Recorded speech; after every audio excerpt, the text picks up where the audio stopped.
Olá pessoal, eu sou Caim Wolf para o Detetive do Improvável. Então aquele seu amigo que não acredita em discos voadores e assiste o Detetive do Improvável só para fazer graça para você e ter contra-argumentos, afirma que os discos voadores são muito tolos porque nunca apareceram para uma multidão. Bem, então nós hoje trouxemos para vocês o caso do OVNI do Morenão, um estádio de futebol que teve alguns milhares de espectadores e testemunhas desta fantástica aparição ufológica que chamou a atenção dos pesquisadores do mundo todo. Enquanto o vídeo vai chegando, você já pode dar o seu like ou aproveitar para se inscrever no canal durante a introdução. Vamos ao vídeo.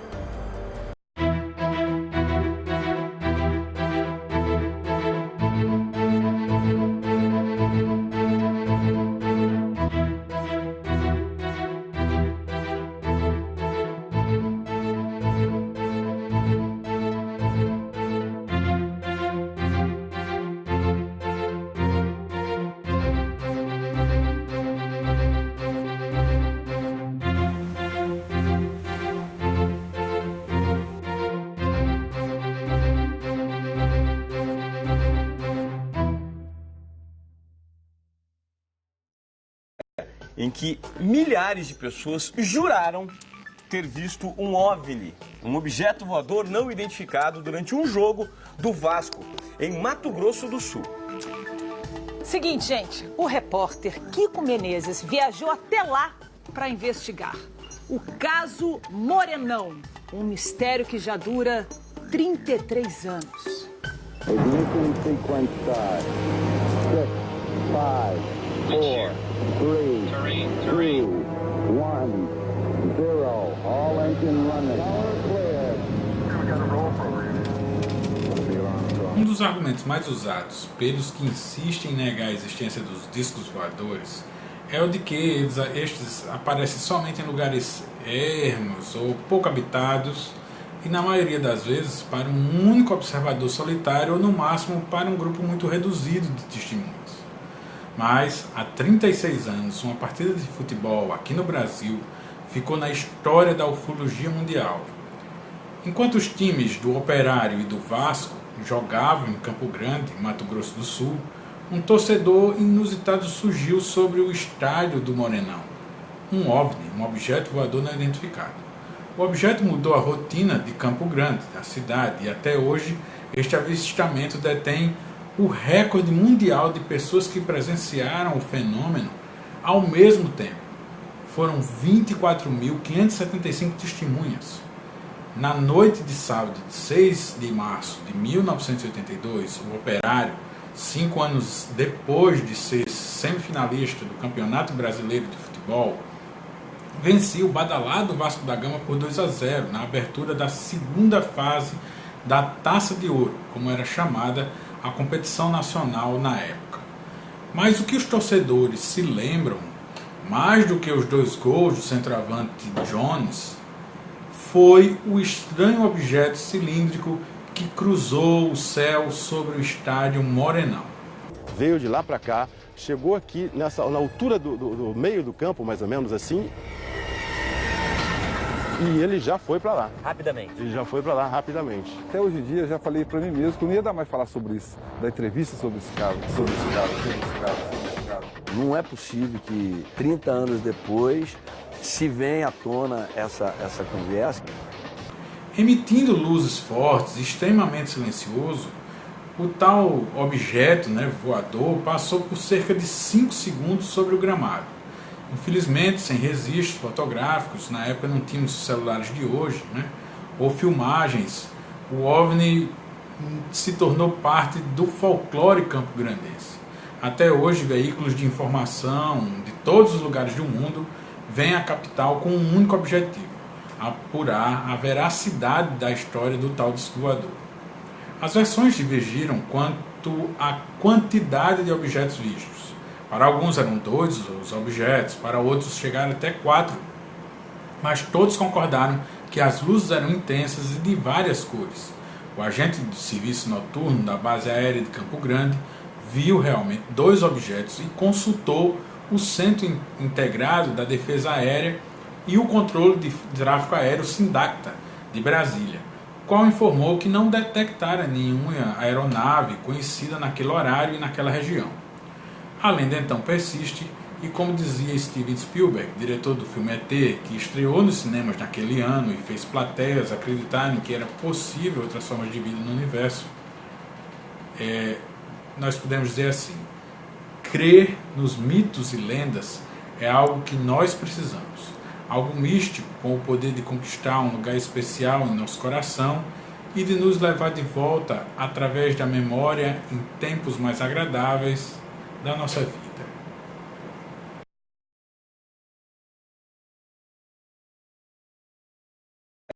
Em que milhares de pessoas juraram ter visto um OVNI, um objeto voador não identificado, durante um jogo do Vasco, em Mato Grosso do Sul.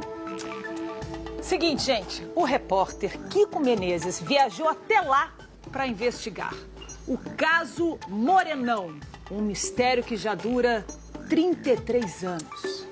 Ignition sequence start. 6, 5, 4, 3, 2, 1, 0. All engine running. Power clear. We got a roll program. Neil Armstrong reporting the roll. Estamos a bordo de um objeto voador identificado, conhecido como avião. Ele nos transporta até Campo Grande, capital do Mato Grosso do Sul, onde uma história instigante e intrigante nos espera. Uma reportagem espacial. 23.500 pessoas dentro de um estádio de futebol. E praticamente todas viram uma nave de grandes proporções, quase que sobrevoar assim rasantemente. Veio de lá para cá, chegou aqui na altura do meio do campo, mais ou menos assim, e ele já foi para lá. Rapidamente. Ele já foi para lá rapidamente. Até hoje em dia, já falei para mim mesmo que eu não ia dar mais falar sobre isso, da entrevista sobre esse cara.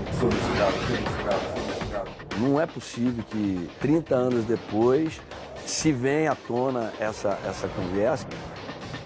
O dia em que milhares de pessoas presenciaram, ao mesmo tempo, um fenômeno nos céus do Mato Grosso do Sul. Até hoje, inexplicável. Muitas delas em um estádio de futebol. O fato é que, com certeza, nós fomos visitados naquela noite por uma outra forma de inteligência.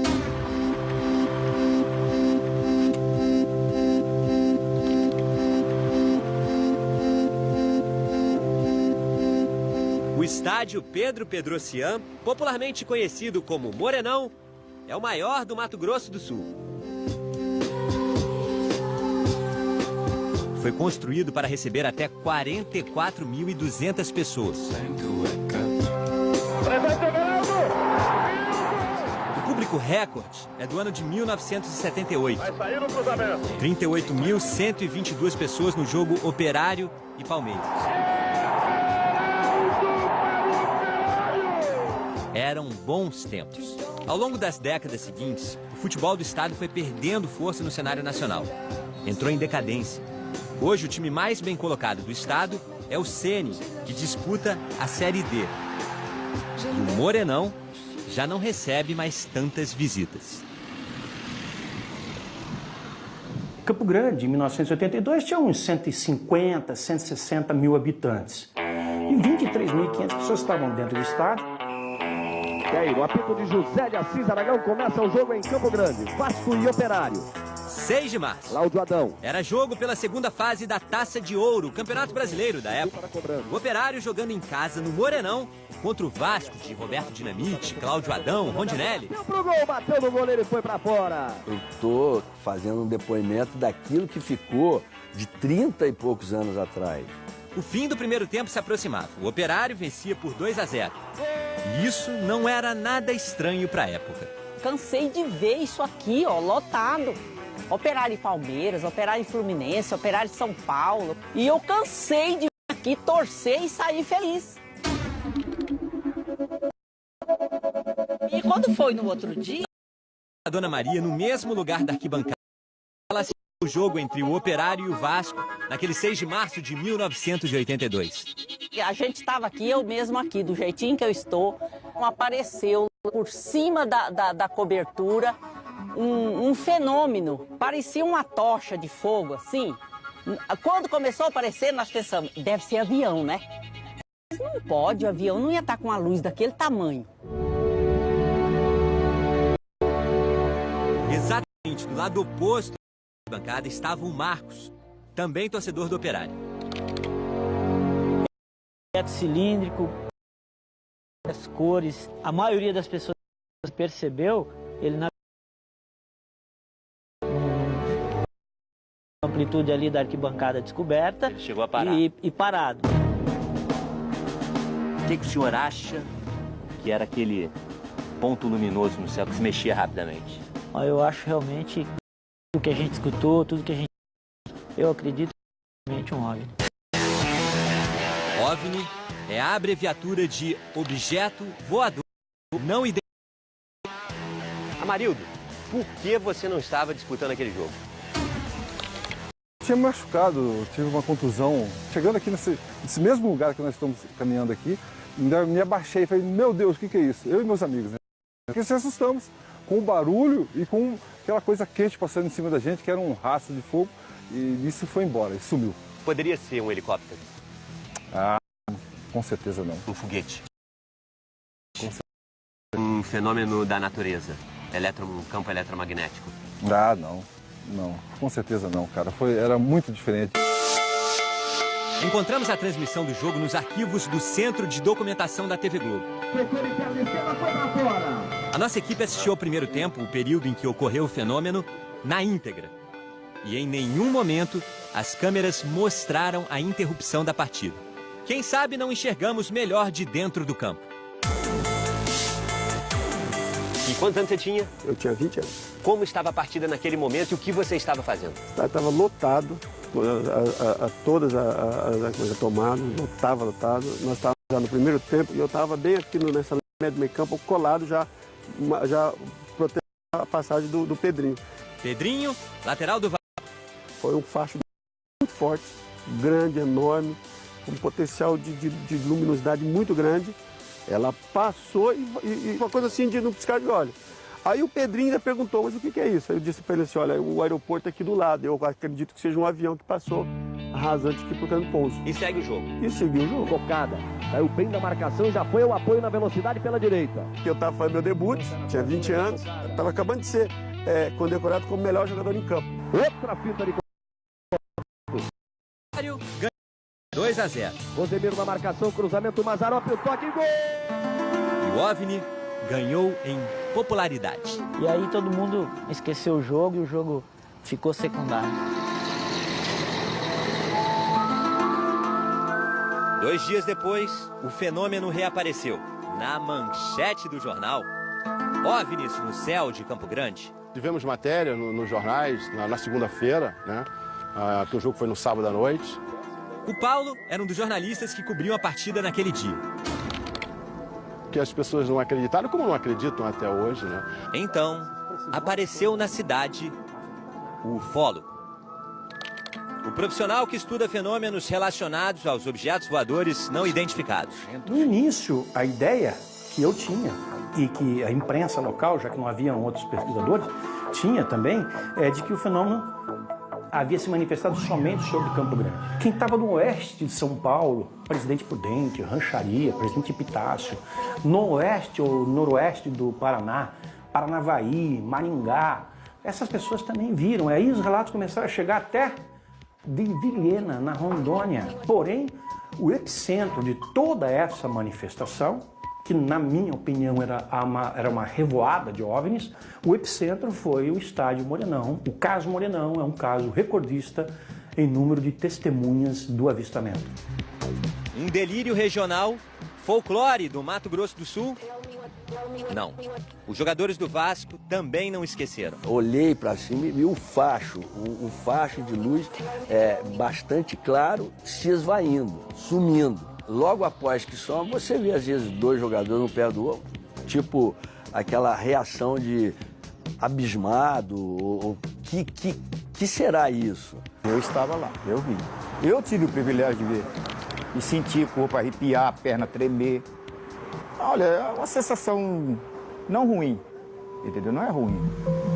É uma sensação assim gostosa, mas ao mesmo tempo é uma coisa, vamos dizer assim, arrepiante, né?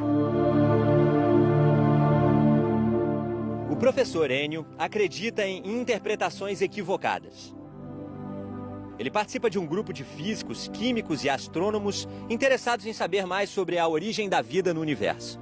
Ele está vendo de fato alguma coisa, mas a interpretação dele que não é correta, que são os balões, os aviões, qualquer coisa feita pelo homem que voe, que faça barulho, que emita luzes e que possam ser mal interpretados por observadores terrestres. Quando aparece qualquer coisa muito diferente, as pessoas não hesitam em dizer, eu vi.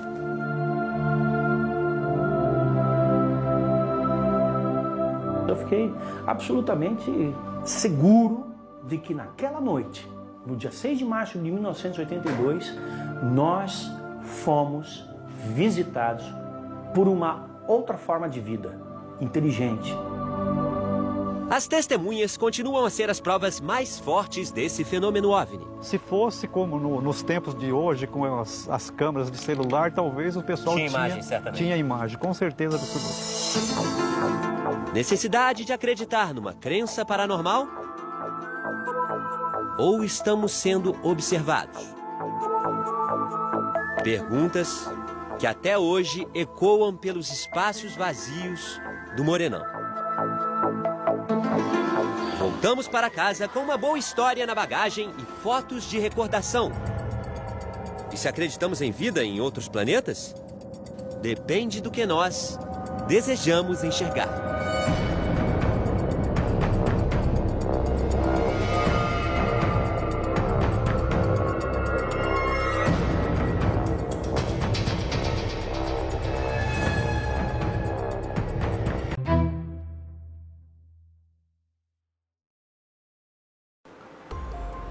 Pois bem, o caso ufológico do estádio do Morenão, o único problema dele é não ter os registros de imagens históricos, que hoje seria bem mais fácil, é evidente, mas na época, imaginem, pessoal, os relatos, tudo bem, eles variam um pouco da distância que os objetos apareceram no céu, que poderiam estar bem mais altos, ou que teriam desaparecido subitamente e de repente reaparecidos jogando luzes nas arquibancadas. As pessoas, por sua vez, também tiveram pânico a ponto dos fotógrafos, dos repórteres que estavam lá, não terem a reação de tirar a foto. Mas o número de testemunhas reforça o que teria acontecido. Muito se falou que aqueles objetos luminosos já passavam na mesma rota em outras noites que não tinham o jogo. Muitos, como o jogador Cocada, que era muito famoso na época, ele achou que era uma coisa divina, porque era uma pessoa religiosa, então ele achou que era uma coisa de Deus e não relacionou a questões de discos voadores ou extraterrestres. Mas assim, muitos repórteres bem reconhecidos na época afirmam que não há o que duvidar, a coisa existe porque ele viu. O grande hipnólogo, o Dr. Rangel, teve pesquisando também, com grandes relatos históricos registrados, ele usava inclusive de hipnose. E assim, até hoje ficou os fatos misturados, mas por falta de documentos mais evidentes, mais sólidos, a coisa se perdeu e virou folclore. A gente precisa, no entanto, analisar eles sobre a ótica de 1982. Né? Alguns céticos vão dizer que as pessoas estavam influenciadas pelo filme do ET.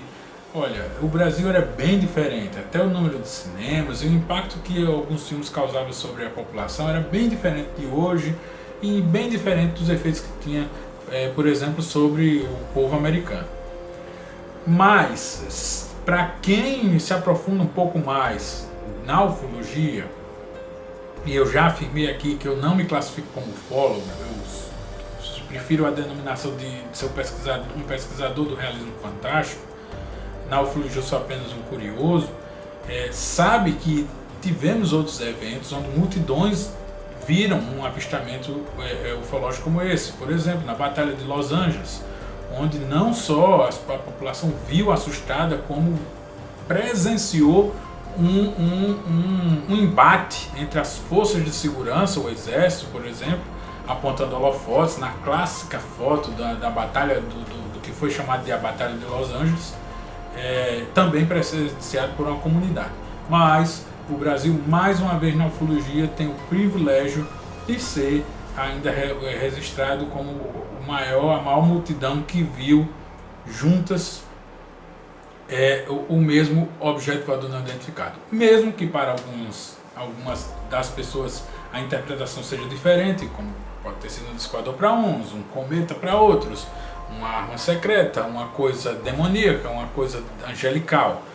Cada um com a sua reação emocional na hora e, evidentemente, com a sua pitada de psiquismo, né, de como vivenciou isso aí. Mas a história é fascinante e eu espero que vocês tenham gostado e continuem a pesquisar. E estejam sempre por aqui, pessoal. Estamos sempre abertos a sugestões e a novas informações dos casos que nós apresentamos e trazemos para vocês. Qualquer coisa, estamos aí nos comentários.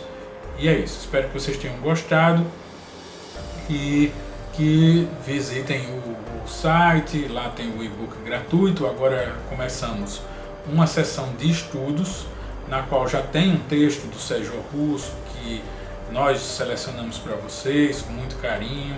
Tem uma introdução sobre o que realmente essa parte do site vem a trazer, e tem um texto que eu fiz a respeito do psiquismo alienígena, de como seria que uma mente alienígena poderia se formar nessa vastidão de gênesis que habita o nosso cosmos infinito. Realmente a sessão de estudos tem como objetivo mesclar os temas, porque vocês têm observado o seguinte: aqui nos vídeos e na seção de casos clássicos lá do site, nós dividimos eles por classificação de arqueologia misteriosa, parapsicologia, ufologia, e falamos de um único tema durante o artigo. A ideia agora é, na seção de estudos, ter mais, enquanto a gente vai formando uma espécie de enciclopédia do universo misterioso, lá na seção de casos clássicos, na seção de estudos a gente tem a total liberdade de mesclar os assuntos, de teorizar, de levar à frente e criar novos argumentos. A gente não quer ficar só repetindo o que tem tanto na internet, né? Claro que se você procurar sobre a Batalha de Los Angeles já tem muitos vídeos, se você procurar até sobre a questão do disco voador do Estádio Morenão, vai ter muitos vídeos extremamente bem feitos, né, de outros canais. Mas a gente não quer ser mais um repetindo, a gente quer produzir aqui e principalmente no site e-books, que já tem um lá, né, do primeiro ano, tá para vir mais 2, e ter artigos exclusivos que tenham total liberdade de provocar novos estudos, mas que leve à frente os antigos estudos já tão bem conhecidos e explorados na internet, ok? Bom, é isso. Espero que continuem gostando do nosso canal e participem. Divulguem para seus amigos e podem assistir com toda a família. Aqui no Detetive nós queremos que toda a família assista, até temas assombrosos que pode fazer medo das crianças, mas a gente tem todos eles com isso. Pensamos nisso também, pessoal. Não vai ter cenas violentas, nem gírias ou palavrões. E eu espero que vocês compreendam o nosso tradicionalismo, que as velhas raízes são difíceis de se modificar. Então a gente segue esse estilo mais antiquado mesmo, ok? E é isso. Espero contar sempre com vocês. Eu sou Caim Wolf para o Detetive do Improvável. Até o nosso próximo vídeo.